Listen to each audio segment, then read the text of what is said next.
Bonjour à toutes et à tous ma team, j'espère que vous allez bien. Pour cette nouvelle vidéo, on se retrouve pour la présentation complète de la 7ème étape de Paris-Nice 2024, la plus grosse étape de montagne de ce Paris-Nice, 173 km au programme reliant la ville de Nice à Oron. Ça y est, on est quasiment à l'arrivée, c'est l'avant-dernière étape, il y aura encore l'étape de dimanche. Un général qui est encore très ouvert sur ce Paris-Nice 2024, les outsiders sont à la fête, tandis que les grands leaders sont un petit peu perdus, on va dire. Ils sont un peu délaissés par leurs équipiers et ils sont pas en grande forme.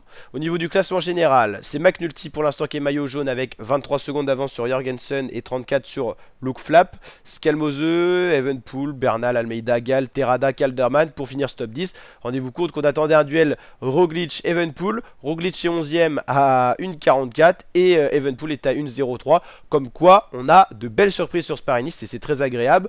Le premier français, on attendait peut-être Godu, c'est finalement Aurélien Paré-Pinte à 1,44. Godu qui a chuté, qui a un petit peu laissé de côté le général du coup par rapport aux incidents de course. Donc voilà un petit peu le classement. Au niveau de l'étape 7, alors c'est vrai qu'on galère à la trouver sur le site là, il restera cette étape 8, voilà, qui sera plus vallonnée mais l'arrivée sera pas en altitude. Donc vous l'avez compris, cette étape 7 risque d'être l'étape clé de ce Paris-Nice, en tout cas pour les écarts. C'est là où on aura vraiment des vrais cols, on aura la Col Mian, 7 km à 7% de moyenne, donc un col assez dur. Loin de l'arrivée, classé en première catégorie. Et l'arrivée à Oron, 7 km à 7% de moyenne. Ça devrait être là que va se jouer les gros écarts.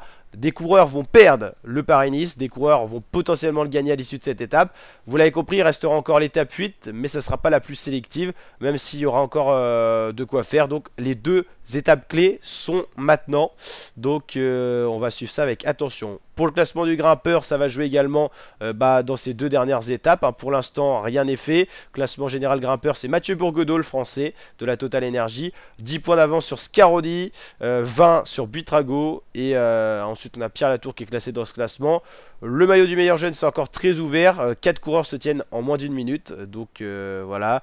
Celui-là qui a été un peu évincé de ce classement, c'est Buitrago suite à sa chute. La vidéo est d'ailleurs disponible sur la chaîne.